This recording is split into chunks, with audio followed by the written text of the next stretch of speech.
Hello everyone, তোমরা সবাই কেমন আছো? আশা করছি সবাই খুব ভালো আছো, সুস্থ আছো। আমি একদমই ভালো নেই গাইস, কি বলবো।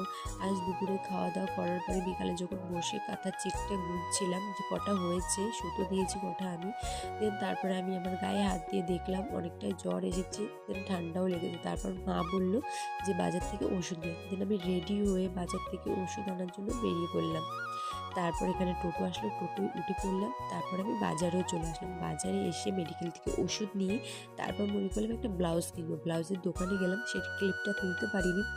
তারপর সেখানে ব্লাউজ না পেয়ে আমি আবার টোটো উঠে পড়লাম। টোটো ওঠার পরে টোটো থেকে নেমে গেছি, মনে পড়লো যে আমি বাড়ির জন্য কিছু খাবার নিই। দেন একটা বিস্কিটের দোকানে যে বিস্কিট নিলাম আর কিছু চপ নিয়ে আমি বাড়ি চলে আসলাম। বাড়ি এসে একটু রেস্ট নিয়ে তারপরে চপের প্যাকেটটা মায়ের হাতে দিলাম। মায়ের হাতে দেওয়ার পরে আমি আর মা চপটা খাচ্ছিলাম। ঠিক আছে, খাওয়ার পরে মা বলল যে আজ রাতের খাবারটা